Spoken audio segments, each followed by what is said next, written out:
Does that look, Mike? Is that my full screen? Hopefully. Well, I hope you can all hear and see. I'm afraid a shameless plug for this book we published last year. My co-author, Paul Sterry, will be listing somewhere. And also thanks to Julie Dando of Wild Nature Press in Plimpton. So it is quite a sort of Devon talk tonight. I'm speaking to you from Hampshire, where I've lived for many years, but I'm actually born and brought up in Crediton. And my local bit of coastline then was Dawlish, where my grandmother lived for many years. And of course, I'm a regular visitor there. So we're going to have a ramble around. I've picked out some Devon botanical hotspots, but we're going to go up to North Devon as well and a little bit over the border to see, really, for some comparisons. Well, so the book, which Mike very kindly praised, was designed to look like this with plenty of identification features, but also the things that are associated with all these plants that we're familiar with on the shore, or at least on the coastline. Just about for every plant you can name, there'll be something or other associated with it. There'll be a mold or a smut that's specific to that plant, or there'll be a butterfly or moth that will lay its eggs only on that species, or perhaps a beetle or something that eats the pollen, or something that lives in the roots. So the plants themselves, of course, are very important, but the things that are associated with them also. So here, for example, common birdsfoot trefoil, and you'll be very familiar with that. Nice little picture there on the garrison walls on St. Mary's on Scilly. But you might not have noticed this peculiar creature, top right, which is actually a moth. Looks a bit like a hoverfly, the six-belted clearwing. And perhaps if you're sitting down on a nice sunny afternoon, you have these things buzzing around you might not realize that these are actually highly specialized moths. But also, for just about all the common species, there are other similar ones. So there's a narrow-leaved birdsfoot trefoil, and there's a hairy birdsfoot trefoil. So it's always worth having a much closer look. And the birdsfoot name comes from this arrangement. Some of them you need to look closely at the seed pods, and you can see a nice little bird's foot there. When the flowers are finished, seed pods are developed, you get those nice little claws. I think my botanical journey on the coast started down at Dawlish Warren. I mentioned I was born and brought up in Crediton, went to school in Crediton, Queen Elizabeth Grammar School, and my grandmother lived in Dawlish. And probably about my first year at the school there, one Sunday afternoon, it was announced that we were going to Sunday afternoon tea with the headmaster's mother. Just a bit of a nightmare. And she lived on Dawlish Warren. At least I think she had a summer home on Dawlish Warren, in the area that's now the car park, just before you get to the railway bridge to go under the tunnel. On the right, there were large rambling bungalows and big gardens. So this was a bit of an ordeal. Sunday afternoon tea with the headmaster's mother. We'd rather be doing something else, but off we went, and a bit like being taken in to see Miss Havisham. It was that sort of era.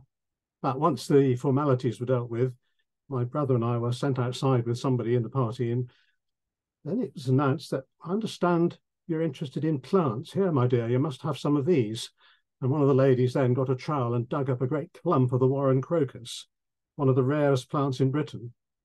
Even rarer now, as the area is under a car park, of course. She said, yeah, take them home, plant them in your garden and see how they grow. But of course, they wouldn't grow away from Dawlish Warren, wouldn't grow in the garden. But that got me thinking about this special plant. Why was it called the Warren crocus? Why was it growing there in somebody's garden? And it is still there now at Dawlish. And in fact, when it was decided that that area where these rambling bungalows were was going to be turned into a car park, the Devon Wildlife Trust were able to lift some of the turf and move it further away, in fact, near where the information centre is. So rather than going to the right, which is the car park, go left when you enter the reserve. And there's a fenced off area, but quite friendly notices around it telling you that the Warren crocus is there. And if you want to go under the fence and have a look, that's okay. And so you can still see it. That certainly really got me thinking. And as well as this, at the time, extremely rare plant, there were lots of other nice things growing there. This bottom left, this upright chickweed, actually quite a scarce plant. It's common enough at Dawlish Warren. And top right, shepherd's cress, not shepherd's purse, but shepherd's cress, that likes shifting sand, and it likes rabbits to nibble all around it. The plant itself is a bit sort of bitter and peppery, and rabbits leave it alone. And so in that small habitat, there are all sorts of things that grow just because of that strange set of conditions, a shifting sand. The rabbit grazing, look, we're at the top left here, we've got a rabbit dropping for scale. Give you an idea of how tiny this plant is. Since that time, the Warren crocus, now sand crocus, supposed to call it, has been found in Cornwall, one or two other places.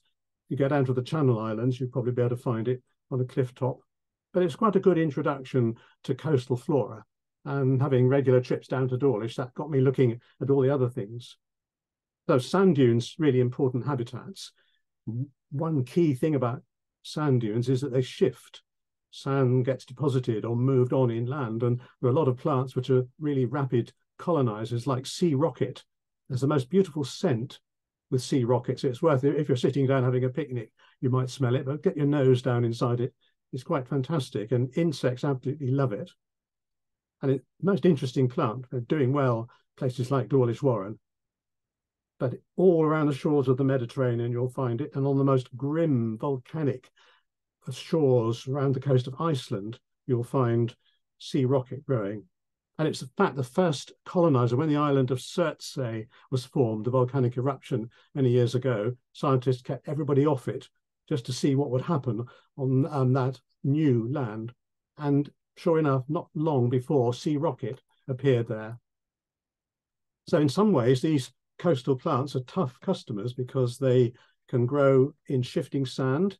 They can have their roots down in very difficult substrate.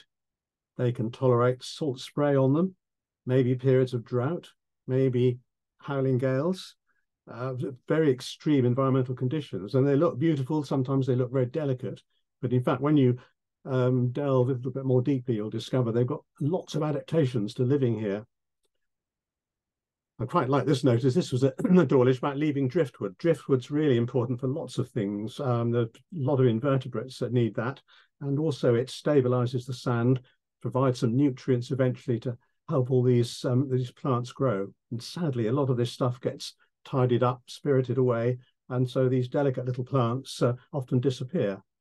Cast your mind back 2 or 3 years to lockdown on the Isles of Scilly when there was nobody there. If you know Porth Cresser Beach, nobody was actually picnicking on the beach for a while. And when finally we were all allowed out again, somebody complained to the council on the Isles of Scilly about the weeds on the beach. And the weeds on the beach were things like sea rocket, sea sandwort, and so on, which had been able to grow because they weren't being trampled under the feet of holidaymakers. We'll move up the estuary a little bit, up at Powderham. I'm quite keen on estuaries and salt marshes. It's a nice sort of place where the land and fresh water meet the sea. There's a little bit less energy in the environment. Silt builds up. A lot of specialised plants can colonise and live in that habitat. So the classic one would be cordgrass. And again, there are several species of cordgrass. In Hampshire, where I live now, we have a special cordgrass reserve where the original English or native British species grows. Alongside that, one from America grows when seeds arrived in ballast and a ship came across from the east coast of the USA, and the hybrid. All three of them still managed to grow side by side in Southampton water. Mainly it's the common cordgrass. So these sort of sheltered, silty places are what they like, and they do a lot to stabilize the sand. And it is a flowering plant with its roots down in the mud, but also sea purslane. Doesn't look terribly exciting, but a really important stabilizer, mud and mud flats particularly. So most of the plant is above the water. The occasional inundation, the odd very high tide wouldn't hurt it, but it would always have to have its roots down in sort of saline, brackish mud. I've noticed recently that it now appears on foraging menus, and people go out and collect this stuff. I would have thought you don't really need to collect that to survive, and it's a pretty tough sort of thing as well. It would taste a little bit salty, and there are leathery leaves, so I'm not sure it's worth it, but I sort of tend to discourage that sort of thing. Now nearby, it's a common enough plant in Devon, and going back 50 years or more, this was not exclusively coastal, but to see a bank like that, this is actually at Powderham, you would have to be by the sea. Now with our changing climate, this winter heliotrope with that strong vanilla scent is flowering quite happily inland. It's in the garden in Crediton, flowering like mad. It used to be almost exclusively coastal, loving situations like this and flowering in the middle of winter, Christmas Day even. but now spreading. So these would be associated with that sort of marginal habitat. And where things really stabilize, the mud is stable for long enough, no scouring currents and not too much extra deposition, then sea lavenders are the things to look for. The only connection with lavender that you grow in your garden really is the colour, completely unrelated. It's more closely related to things like thrift, the sea pink. So there's no lavender scent. You could actually, if you wanted to, I wouldn't encourage this at all, but you could pick it and dry it, and people sometimes do that, but I would leave well alone. I mean, most attractive plants, and it forms great swathes, expanses, anywhere where there's enough of an expanse of salt marsh. Probably the place to see it is actually outside our region. Some of the Norfolk coast salt marshes have acres and acres of it, but it's all around our coastline. And again, look closely because there's a lax flowered sea lavender with these longer, narrower spikes. And this is the great expanse you might expect to see. And insects absolutely love it. In the summertime, when painted lady butterflies arrive, for example, they'll go straight for that. So although there's no real lavender scent, it's obviously a very good nectar source. And it would grow in amongst the cord grasses, the sea purslane, I mean, one or two other specialised plants, all liking their feet in salt water and heads above the water level. The occasional inundation may be not a problem. And if you look closely, they've all got tough, leathery leaves, or they've got a sort of grey, felty arrangement of little hairs, just really to help them retain water in sort of dry, arid conditions. Well, another passion of mine, of course, is steam locomotives, and seawall down here to Powderham. It's a good place to do that sort of thing. And quite often you find people down there with cameras and all sorts of gear set up, and you wonder whether they're waiting for an osprey to fly by, or whether, in this case, Union of South Africa to be heading down to Torquay. But these man-made habitats can be quite productive for some of the plants. Sometimes they're sort of hard, straight onto the high tide line, not quite so good, but just a little bit further up from there, around the corner, near where that new cycle bridge, relatively new cycle bridge, but you'll find another sort of sea lavender. And there's a whole family of them called the rock sea lavenders. And there are many of them. The more people look at them, the more they realize how special they are. And so this is a particularly special one for that part of the estuary, Limonium procerum, sort of noble or tall, elegant plant. And you see it's on a man-made habitat. Its natural habitat would be maybe a crumbling cliff. But Devon has a few endemic rock sea lavenders, 2 or 3 around Ilfracombe, but in impossible places. I would not want to go and try and photograph them on really awful cliffs. And there are tantalizing records of a rock sea lavender on Lundy. Nowhere I've been able to find it. If we could find it, it would be bound to be an endemic plant, another endemic plant for Lundy. So keep your eyes open for these. So not growing in the mud, not in the salt marsh, but on this sort of rocky habitat. And just outside the region in Hampshire, where I'm based now, on the sea wall at Keyhaven, Lymington, a sea lavender there. So it's just found a little bit of a toehold. There's a Rottingdean sea lavender. There's many of them. Cornwall has several endemic sea lavenders. Pembrokeshire has lots of them. And the Ilfracombe one, Transwallianum, I think is on the rock that looks like the sleeping elephant, on that cliff face rather, which is a little bit difficult to get to. Some years ago in the summer holidays, August time when these are in flower, I was there with a botanist friend, and we left the car parked by Powderham Church and walked up the path to go onto the estuary, and we could hear strimmers as we arrived. And would you believe there were 2 guys from, they said the Devon River Authority, or maybe Environment Agency in those days, and they were strimming all this flat. And they asked what on earth they were doing, why were they doing it? He said, well, it's a quiet time for us, so we're just sent out to do something, do a bit of tidying up. Completely pointless thing to do, or very destructive, in fact. And so this rare sea lavender, the sea aster, even salt marsh grasses, all this sort of thing being trimmed for no reason at all. So we have to be vigilant, keep a lookout. So this is a really interesting habitat then, these salt marshes where things are slowly building up. Sometimes currents change and a bit gets scoured away, but these specialised plants that stabilise the mud, take the energy out of the marine environment and provide home for all sorts of things. So quite a lot of specialised invertebrates. I haven't got time to go into tonight, who like these very slightly brackish conditions.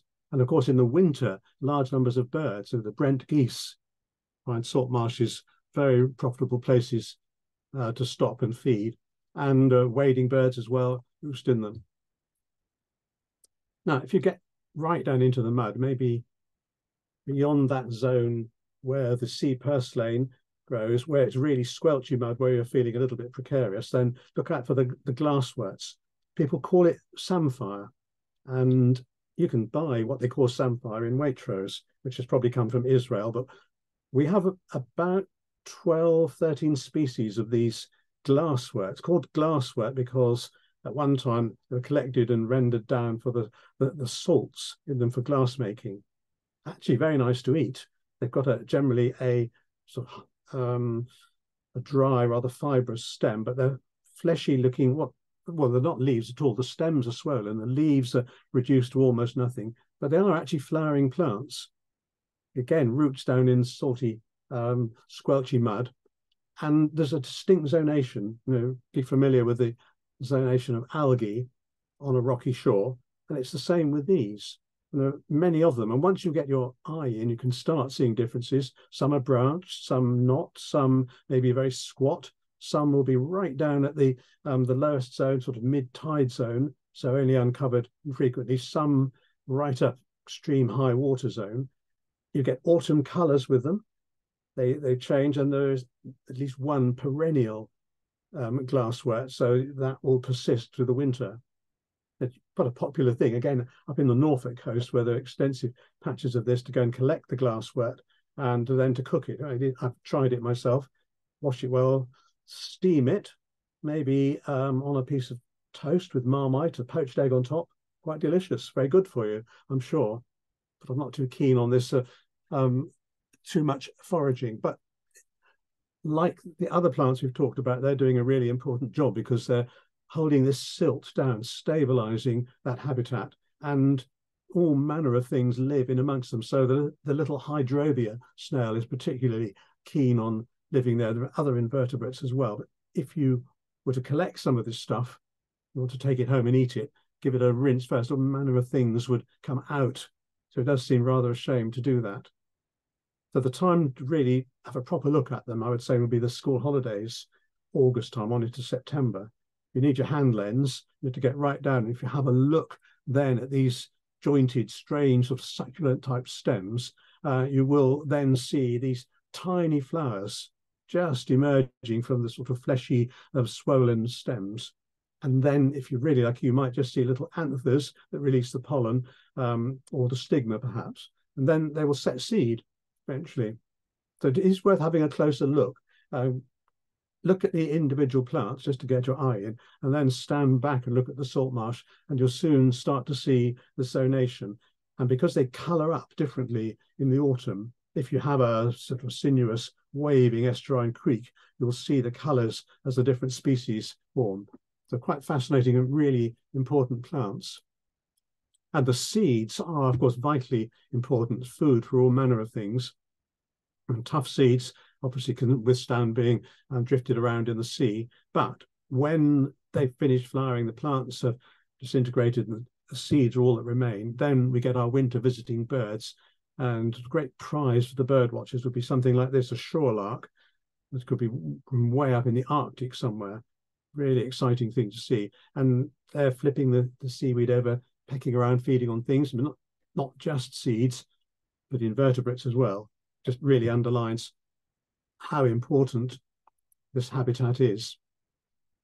Well, strand line, of course, is a very important habitat if we've got a strand line. And it's always sad to see this sort of thing, and see carving into Dawlish Warren, not just Dawlish Warren, it's happening all over the place. Well, not all over the place, actually. I come onto that a little bit later on. And so when we've got this, the high tide straight up against a hard surface, it doesn't really allow the traditional sort of strand line to build up. And it's important for so many things. The material that's dumped, usually the basis of the organic matter that some of the plants, like the sea rocket we talked about earlier on, can root in. And the seeds and the inverts are food for for birds like this rock pipit. Rock pipits would spend most of their time on this sort of habitat, breeding on sort of rocky shores, man-made rocky shores as well. The sort of sea defences up the estuary would be the sort of place they'd like. But they'd be joined by meadow pipits, shore larks, and many other species, black redstarts, all foraging in this really vital zone. So it's a great shame when it disappears. But also turnstones, really confiding, now very common waders all along the coastline. There are many places where they're practically walking amongst people's feet. So they like breakwaters. They like, I think, areas where perhaps a little bit of disturbance, where people have disturbed things like sandhoppers and sand and mud, but they're really now very confident amongst people. If you're ever lucky enough to go up to Svalbard, Spitsbergen, where they breed, one of the places where they breed right up in the high Arctic, they're most magnificent, colourful birds. They change into breeding plumage here before they leave. They're just ridiculously confiding like this. But when they're on breeding territory in this magnificent summer plumage, they're much more secretive, much more wary birds. So we don't want our strand lines to disappear for various reasons. Well, whilst we're still thinking about the estuary, another big problem, of course, is the sedimentation, the stuff that's getting dumped in the estuary.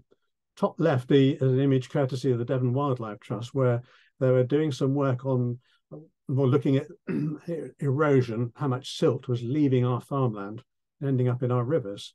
And this was some years ago. And on Sunday morning, I was in Crediton on a working party on the River Creedy. There are only 2 rivers in Devon now that have the native white-clawed crayfish in them. River Creedy is one of them, and it's sort of greatly reduced in numbers from my school days.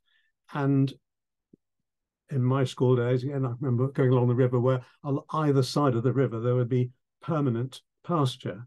Now we've got this sort of thing right up to the riverbank. And of course, the first hint of any heavy rain, and we get silting in the river, Creedy and the Yeo and the Creedy join the Exe down near Cowley Bridge. And so this great burden of silt, a lot of it ends up in the river, silting up spawning grounds for sea trout and salmon, brown trout as well, and the crayfish. And what doesn't get left behind in the river will end up either going out into the sea, spoiling the diving, or maybe being dumped in the estuary.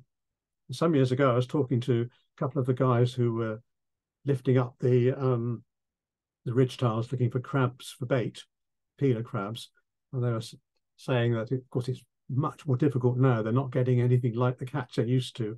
We're chatting about why this was. Were they collecting too many? Well, no, there isn't much to collect, and it's all silty and muddy. And you look around, and of course, there is mud and silt everywhere. You squelch your way through. If you go down the Cockwood Steps, that sort of area, it's very different from what I remember long ago. I didn't, of course, have digital cameras in my school days, couldn't really record it. But what I do remember is this plant, the zostra. In fact, there are 2 species of eelgrass, really important plants, very important for carbon capture and stabilizing the seabed.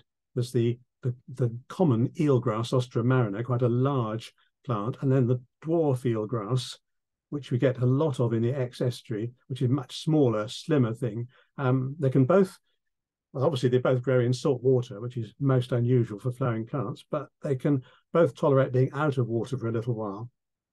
And in order to see the dwarf eelgrass, years ago, you could go down over the Cockwood Steps maybe at low tide and wander down the estuary and then risk your life paddling out over this really gooey mud just to get to the edge of where it grew. Well, now it seems to be growing in great expanses of it right up to the Cockwood Steps, excuse me. So a huge increase in it. It seems to be because of this great deposition of silt in the estuary. Maybe that's at the expense of a lot of other species. So there are still things living in amongst it. If you swish a net around, you can risk it, the various things that you can find growing in the eelgrass. In some of the bays, in Tor Bay, for example, it's the Zostra marina that lives there. Of course, we're not going below the waves today particularly, but you all know the importance of it. It's really vital plant, and it's such a shame that, well, nice to see that it's building up here, but we don't really look after it well enough. Elysia viridis. This is photographed on Codium tomentosum. But that's one thing you'll get if you swish a net around in this at low tide. And just to show that it is a flowering plant, if you look really closely, you need your lens. In fact, you can just see a little bit there. It does have flowers and seeds eventually, which will be washed away, deposited somewhere else in the estuary. So unintended consequences, I guess, creating an interesting habitat there, but possibly losing something else. So there are constant changes to this marine environment, sometimes as a result of what we're doing, sometimes other factors. Now, I'm going to leave the region for a moment and head up to the Sefton coast. So down to our left is Liverpool. Up to our right, a long way off, would be Blackpool Tower, the Ribble Estuary and Blackpool Tower, and way out to sea past the wind farm would be coast of North Wales. And what seems to be happening here is that these great expanses of green beaches are building up. So there's deposition there on the open beaches, and it's rapidly being colonized by salt marsh plants. Fantastic place for shell collecting. Nice Wendell trap here. There are all sorts of things, and coal as well, washed up along the beach. And Anthony Gormley very kindly provided 100 life-size replicas of himself staring out to sea. Some are buried up to the chin, some are standing precariously down at the water, well, in the water. It's a fascinating place, but it's interesting to see. We've got all the classic sand dune species there, the sea holly, the marram grass, the strandline species, but a great build-up of species stretching out for miles. It really goes on and on. It's incredible. You can park in one or two places, so sort of honeypot areas where people have access to the beach, but because you might have to walk about 5 or 6 miles along the beach to find the next access point, it's relatively deserted.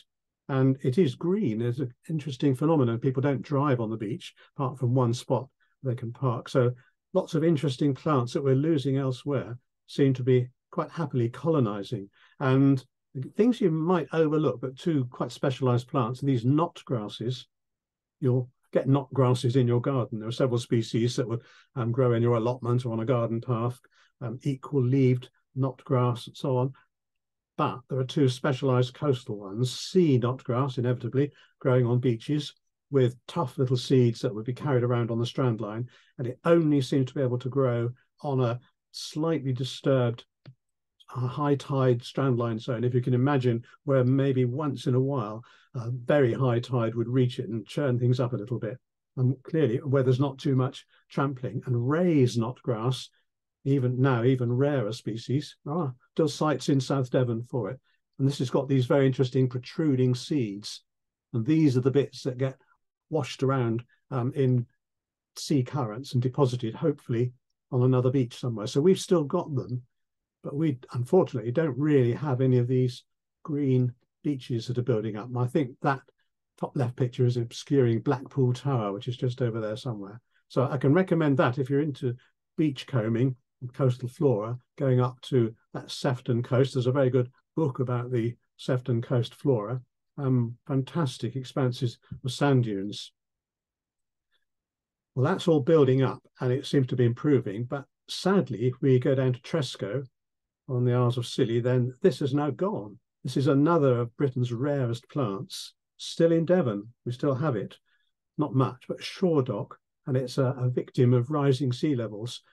And like a lot of these things, it's got very particular habitat requirements. And you can see here, it's growing on rocks. It's just above the high tide line, but below the sort of vegetated zone on the cliffs. And you might just see in the right of the picture, there's sort of what they call ram on the Isles of Scilly. It's compacted, eroded granite, and fresh water trickles down. And so this plant actually has its roots in a freshwater flush, but it's growing by the sea.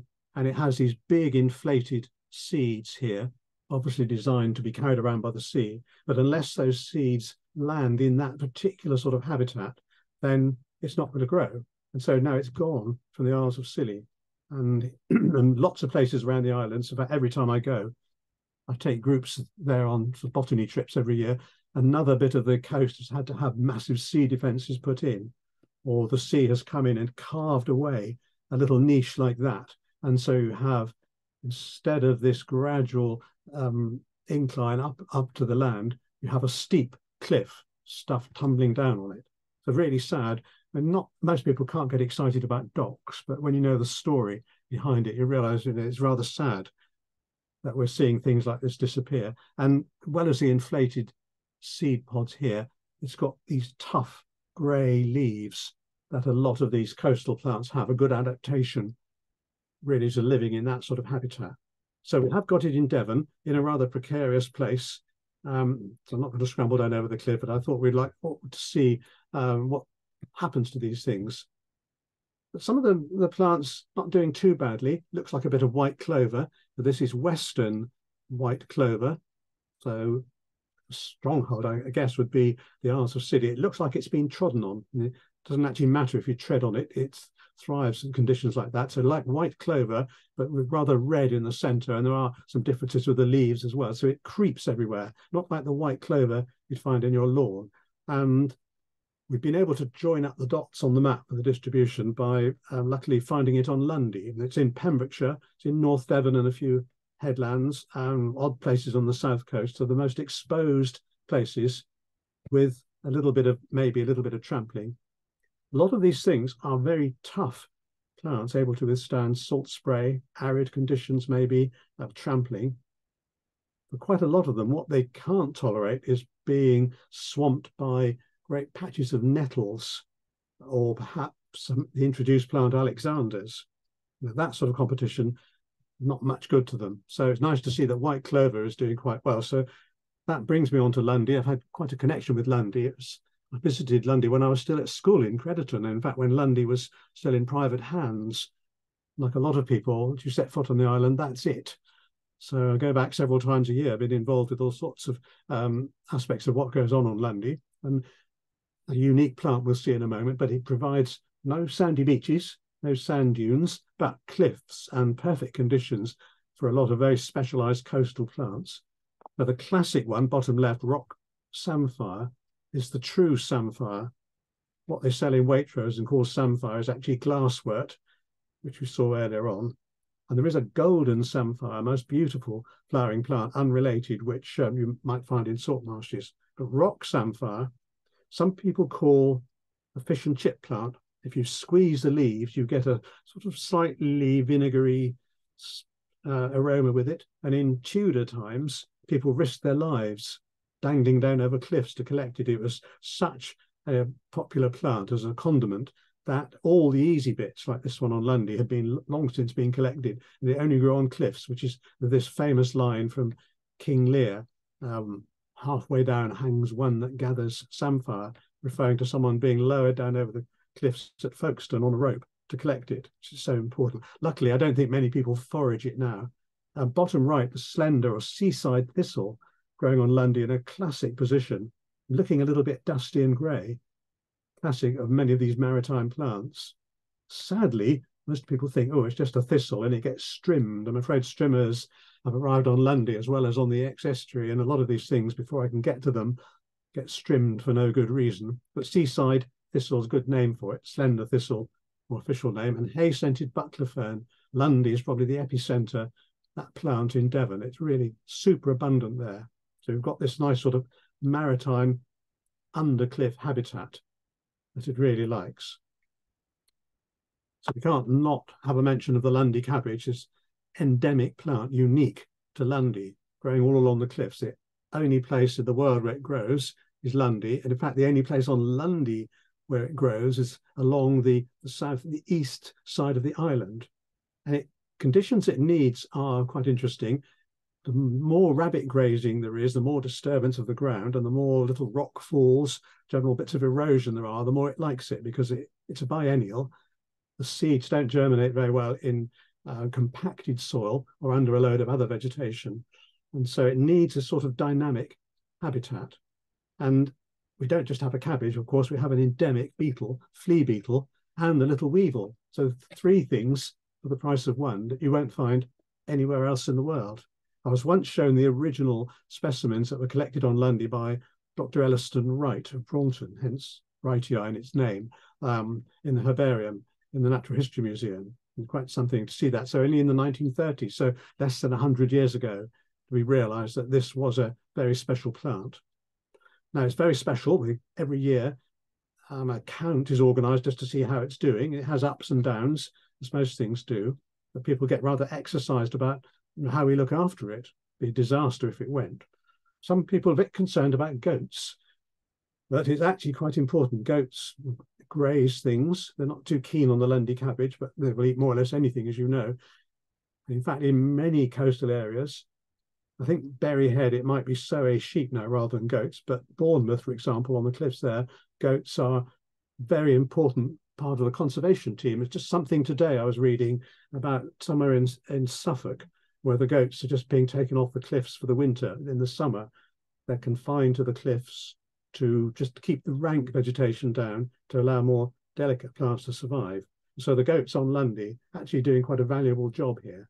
Not everyone would agree with me, but more of a threat would be, bottom right, the Alexanders, an introduced plant, which is now spreading. It's rampant on Lundy, and it will soon outcompete the Lundy cabbage if something isn't done about it.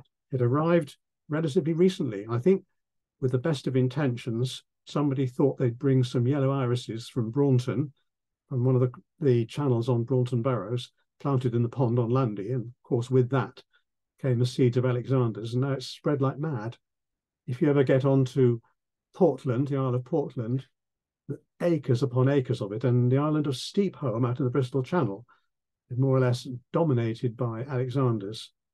So that's more of a threat to the Lundy cabbage, and a bit of grazing, which is actually quite important to keep this dynamic coastal habitat going. But we're still on Lundy. Another very important plant is this wood vetch. Quite a scarce plant, wood vetch sylvatica. So the name implies that it should be in a woodland, but in fact, its preferred habitat seems to be under cliffs, particularly rather wet sites and north-facing sites. So in the landing bay on Lundy, on a wild day, June, lovely Lundy summer weather, and there's this most beautiful plant, which has only been on Lundy maybe 15 years, perhaps. The classic site in Devon used to be Hartland Lighthouse. And when you were allowed to go down that windy zigzag path to the lighthouse, this was growing along in exactly this sort of habitat. And then once I arrived on Lundy, and suddenly there was this plant facing me, which was a really exciting new record. Somehow or other found its way. Now, helicopters regularly go from Hartland Point across to Lundy, so somehow or other, the seeds of this plant arrived there. And within a year or two, it was doing really well. So a lovely plant in a classic habitat. It couldn't grow just out in the open or on sand dunes or somewhere sunny and dry. It needs that. And I'm hoping, we're all hoping, that a moth, a very scarce moth, you read the moth books, you'll see that its habitat is cliffs, extreme sort of southwest Britain. And the scarce blackneck moth lays its eggs on vetches, particularly this one, in exactly this habitat. So we're hoping that the moth, which can fly, will follow the wood vetch to Lundy. So this is a plus. We're not losing that, and things seem to be doing quite well here. It doesn't grow where the Lundy cabbage grows. The goats don't seem particularly keen on it. Maybe it's a little bit bitter. So that's a rather nice story from Lundy. Well, we'll head back to South Devon again, some sort of more man-made habitats. It doesn't really matter where you are on the coast. There's always something of interest to look out for. And again, pluses and minuses. So I wouldn't call it extreme urban environment here, but it's pretty much hard landscaped. But if you're down there, near the Lido maybe, Tinside, in, I would say, maybe August, even September, look out for a rather straggly looking thistle, tall, prickly thistle. There's only about 3 plants of it left now, which is a shame. And this is Plymouth thistle.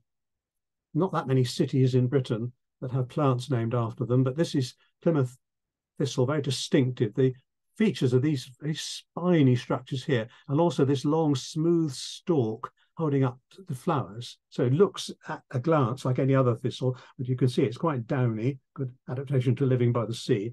And its scientific name, Pycnocephalus, of course, is the same anywhere, and more commonly known by botanists elsewhere, Italian thistle, gives us a clue of where it came from. So it's a Mediterranean plant. But when I take people on botanizing trips to Italy in April, we see this all over the place and don't really give it a second glance. I do point out to them, look, there's Plymouth thistle. And they then say, why is it called that when it's growing in Italy? But it's somehow got to Plymouth. It seems to quite like it there. Sadly, nobody else seems to either know about it or be that bothered. It'd be a shame if it went, even though it's not a native plant, because its actual habitat in the Mediterranean is exactly that. It's got limestone rocks on a sunny south-facing aspect. So go and have a look for it. You won't see anything now. You might see some basal rosettes, but if you're down there in the summer, it's worth a look. Not far from there, a plant which has been established for much, much longer, not native, but it's been with us a long, long time, which is the field oringo, which used to be called the Watling Street thistle. Watling Street's a Roman road, of course, and it's thought that this, also a Mediterranean plant, must have arrived, seeds and the hem of a toga or in a sandal. Something found its way along Roman roads, hence Watling Street.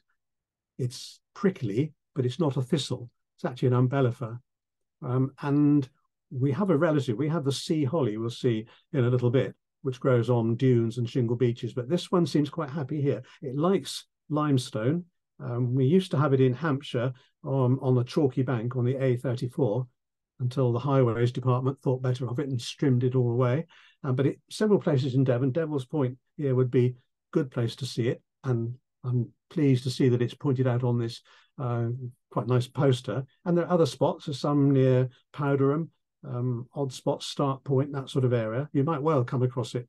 A really attractive plant, which insects absolutely love. And of course, near the Darwin plaque as well. So good reason to do some botanizing in Plymouth on the summer holidays. And also, docks and harbours are fascinating places because ships come and go from all over the place, and who knows what's going to come with them. And this salt marsh aster, not actually growing in a salt marsh here, it seems to like actually growing out of harbour walls and on steps and cracks in the pavement. Very slender plant, flowering August, September time maybe, and it originated in North America, where it does seem to grow in salt marshes. So it's quite a recent arrival on our shores, and it's all over the place now, this part of Plymouth. Until it flowers, it would just look a little bit straggly. You wouldn't really give it a second glance, but get down close to it and have a look, and you see it's quite an attractive thing. It has a deep taproot that goes right down in cracks in the pavement. So when the council come along to strim it, it will fight back the next year. At the moment, I don't think it's going to be a threat to anything. So go along and enjoy it. And whilst we're on the subject of cities that have things named after them, we also have a Plymouth pear. So not many cities have two things named after them. There's London Pride, maybe Nottingham Catchfly, but so we should be looking after that as well. And the salt marsh aster grows down near the Shackleton plaques, but I gather they've been nicked. I don't know whether they have actually been found and returned. So it wasn't me when I went there, but that's the sort of area to be looking for them. The Plymouth pear, you want to be inland, Estover or somewhere like that, maybe to see that. But Plymouth pear actually also grows in a few places in Cornwall. Now, a real Devon hotspot, of course, is Berry Head, and botanists anywhere would know about that. There are plants found at Berry Head that may have one other site in Britain, perhaps two, but none that can really rival a place like this, a limestone outcrop. And although it's been quarried, mucked about with, usual sort of things, car parks, caravan parks, all that sort of thing, it still holds on to these real botanical rarities. Helianthemum apenninum, this is this white rock rose. Again, I mentioned Italy, where we go and find the Plymouth thistle growing in its natural habitat. There would be acres of this plant looking really beautiful on limestone hillsides in Italy. But here we created the right conditions for it. Limestone, sunshine, sort of lack of too much trampling growing on the cliff edges. You need to be there, I would say June, to see that. Hands and knees needed to see small rest harrow, just about the only place in Britain. And there's not that much of it, and it certainly a little thing like that can't compete with rank vegetation. And so grazing is really essential. There are some goats that are used sometimes there, and so are sheep as well that can be used. They're animals that can live on these precarious cliff edges, and they're not interested. A lot of these plants have natural defences against grazing, so they can survive, but no natural defences against great banks of stinging nettles. So again, in the book, which you referred to at the start, we put in all sorts of features like this, the sort of habitats that these things like, and the fact that you ought to look for the common species, but also rarities, lookalikes that are in fact very rare. If you can see up here, Seaford Head in Sussex, about the only site, or the classic site, for this moon carrot, which looks for all the world like sea carrot, but that's a little bit smaller. So you can contort yourself around to get a view of moon carrot in 7 pictures in the same frame. Now, it's a long, long time, apparently, since we had the odd early spider orchid growing in Devon.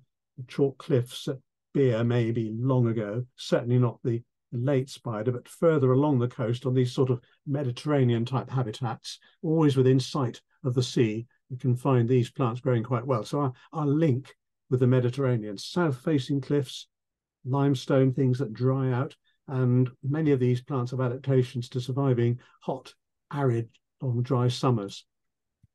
So back on Berry Head again, see some precipitous cliffs where you can't really go botanizing, but neither can you do anything awful to the cliffs. So these are quite good strongholds for some rare plants. And this Goldilocks aster, I think maybe has 2 other sites in Britain where you could reliably see it at a glance, a bit like golden samphire, but a very slender plant, little compact head of bright yellow flowers, and flowering August, September even, in a good year, doing really well, but only in certain spots right at the very edge of the cliffs, where you risk life and limb trying to photograph it. More common, but doing really well at Berry Head, is the autumn squill. You'd be surprised sometimes in a parched year when everything is baked hard and dry, when there isn't a bit of green, yellow grass everywhere, when suddenly there are thousands of these delicate little flowers, more of a sort of purple hue to it than maybe bluebells or the spring squill. And like many of these Mediterranean plants, it can survive really well, being baked dry in the summer. They have a bulb deep down.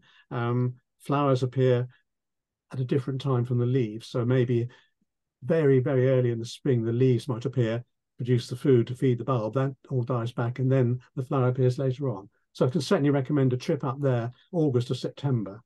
And so it goes on. Bottom right, honewort.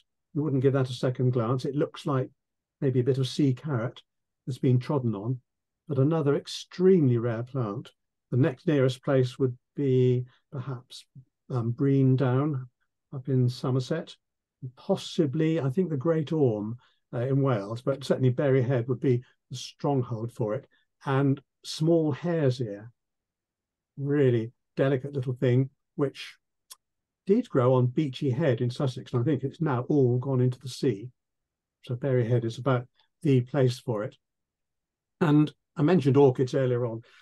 Bee orchids, not abundantly common on Berry Head. You have to know where to look, but bee orchids do appear. We don't have the early spider orchids. We have plenty of other orchids, but it's worth having a close look at bee orchids. They self-pollinate. I mean, they can be pollinated. That's what I'm trying to do, to look like an insect, to attract another down. But look, you can hear orchids produce their pollen in a solid mass, and here it is actually moving the pollen masses around to the stigma to self-pollinate.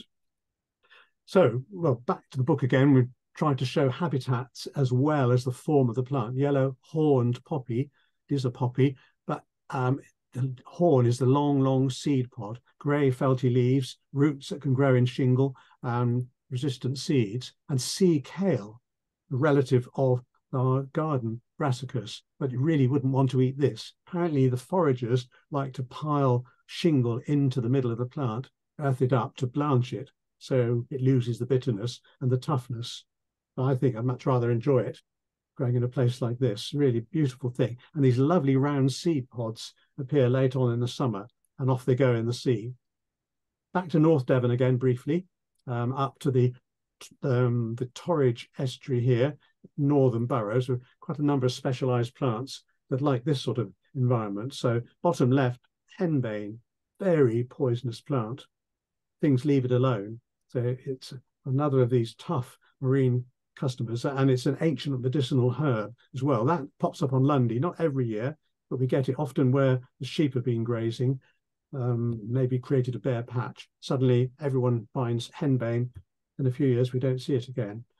The sharpest, most pointed plant in Britain, Juncus acutus, the sharp rush, It's a rush beyond your wildest dream, really tall plant, well over a metre tall, with the most vicious spines. And Northern Burrows seems to be the UK stronghold for that. In fact, to the point of it becoming a little bit of a problem there, vast quantities of it. And then the delicately scented sea stock, relative of the garden stocks, and it would rival them with the scent, but in a most precarious position. The little bit of sand dune that it's growing on there at Northam each year gets eroded a little bit more. So this is the sea holly. This is our native relative of the Oringo, the field Oringo that we saw at Devil's Point in Plymouth. So this you will find a native plant all along some shingly, sandy beaches. We're down at Slapton now, great expanse of beach and the southwest coastal path here. People obviously picking their way through the vegetation, really lovely. And well, there's enough space there, I guess, for people to be spread out, not do too much damage, but trampling can be an issue. Popular beaches, of course, with people all over the place, will damage some delicate coastal plants. There's something popping up through the sand, Slapton, quite interesting, a plant which, if you've been to the Mediterranean shores or the Atlantic coast of Spain, you will have seen. And it's most odd to see a pure white daffodil flowering on a beach, growing up out of the sand.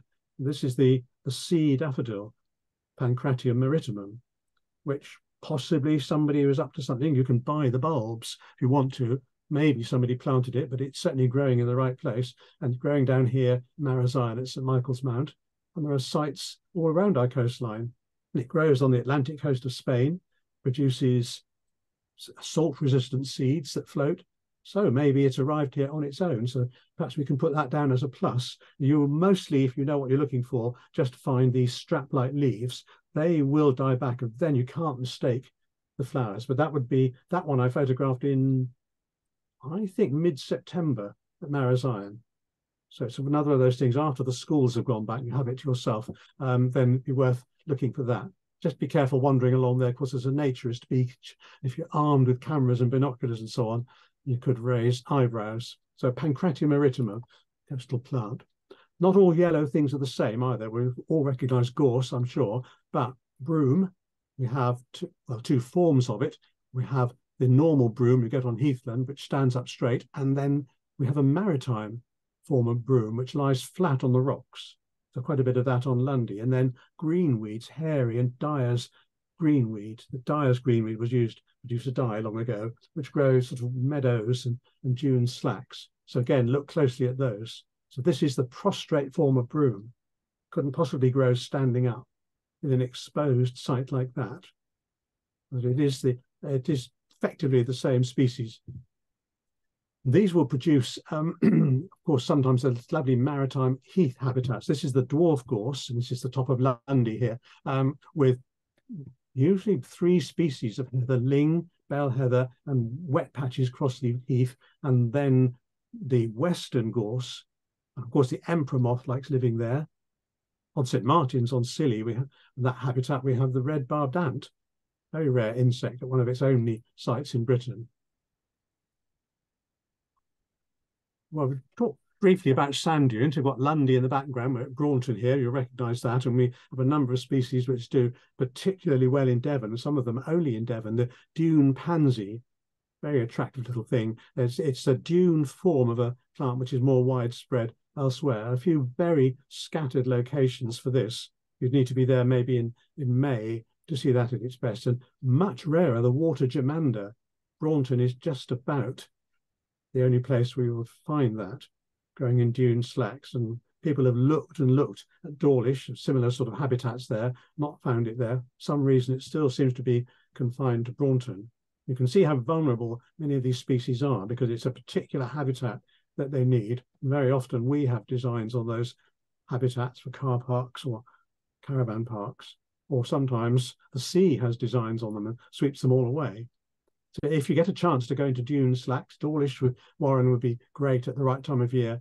Then you're bound to see the orchids.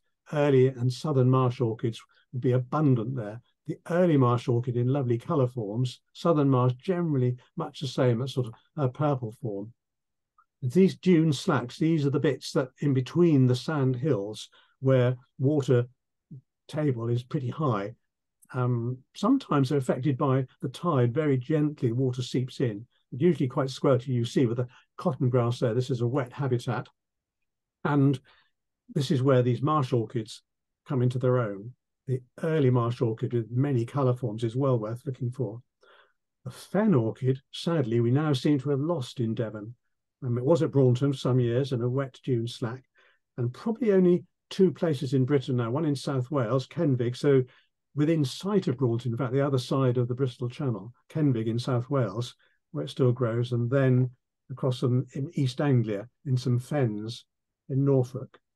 It's a very difficult thing to spot. It's really small orchid, not very significant flowers, growing in this sort of wet dune slack habitat. So it may well still be lurking somewhere. If you've been to Braunton, you know what a vast habitat it is. So we may be lucky. We may still have that somewhere in Devon. Well, I touched on green beeches, top left, and we've just tried to explain there the importance of this habitat and how they build up, but also the other things that are associated with them. Dune slacks are fantastic places for natterjack toads. There are quite a few sites around the country where natterjacks do really well. Sand lizards, like dune slacks. They've all got to eat something, of course, and so there are plenty of specialised sand dune invertebrates. The northern dune tiger beetle down here, we don't, as far as I know, yet have found that down south. We would get the green tiger beetle more commonly. So these are predatory, fast-moving, very active beetles, which will be flying during the day and looking for prey in the dunes. And the bee wolf, these will actually create little burrows or nesting colonies somewhere in the sand, little stable sand, and collect food for their larvae and take them back to the burrows. So you'll see insects carrying other insects back to a hole. Or just a few of the creatures which would like this sort of habitat. And moths as well. If you are lucky enough to run a moth trap somewhere out in this sort of habitat, then you will find all sorts of things which wouldn't necessarily find inland. And some of them quite scarce. So Sussex emerald, for example, very localised. Right. What about flowers? No, I can. Oh dear, I've got voices. Voices on. Hello, can you mute, please? Okay. Can you mute, please? All right. Thanks. John Ellis, could you mute your microphone, please? Okay. Okay. Andrew, it's 25 to 9. Yeah. Okay. We probably well, just a few more then, and do you want me to wind up then? Yeah, that's fine, Andrew. Thank you. Okay, just a couple more then. This is the Isle of Wight, a cliff top habitat, and I just wanted to mention even these unstable habitats are really important under cliffs where things are moving all the time, prevent colonization of more dominant plants. So they're worth looking at as well. So we just outside our region, I guess the Lyme Regis landslip region, very important. And those sort of habitats where there are lots of inverts, important for species, birds like the chough, which in Cornwall, common enough, but maybe not yet in Devon. The start of the Jurassic Trail, the plant which is really scarce elsewhere, the Bithynian vetch, which if you're walking up the slopes of Morecambe Point to start the Jurassic Trail, you would see that. Classic plant, really need to go into too much detail about thrift, the really typical seashore plant, but the thrift clearwing moth, it's a West Country species. So Lundy, again, a really good place to see that, only where you find thrift growing. And our cliffs are home to seabirds as well. And the nice thing about this habitat that when you're there looking at plants, you've got the call of the birds, the smell of the birds as well, the seabird colonies and the sound of the sea down below. So we'll finish more or less, or nearly finish where we started, Berry Head again with the sea goldilocks and the autumn squill. And here up on Anglesey, we've got the spring squill and the field fleawort. All these lovely isolated headlands have their own special features. Doesn't really matter where you are, you really need to have a look around.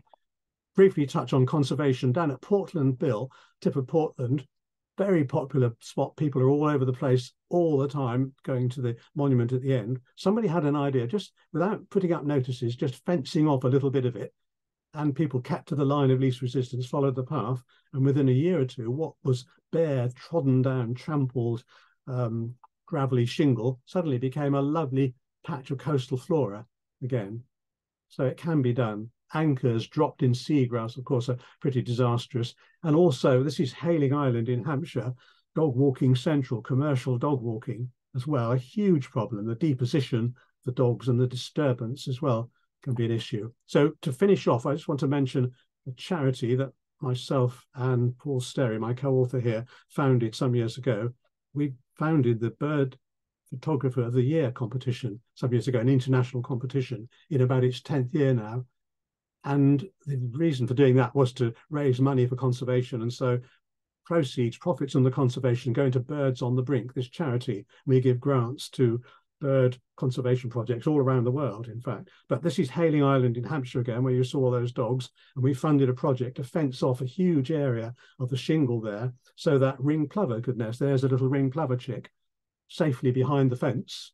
So that was the first time for many years they nested successfully with sea kale, lovely things growing. And this is Holme in Norfolk, where again we funded a project to fence off a big area of the sandy beaches at Holme, one of those vast Norfolk beaches. The little terns were successful, and people spoke to the staff at the Norfolk Wildlife Trust Centre and said, "Aren't the flowers looking lovely this year?"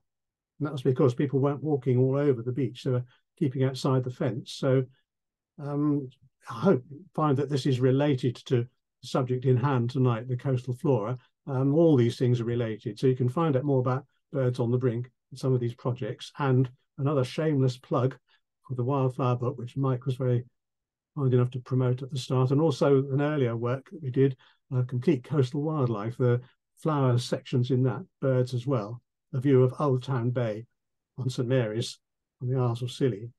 So a breathless rush to the end. As you gather, I could go on all night.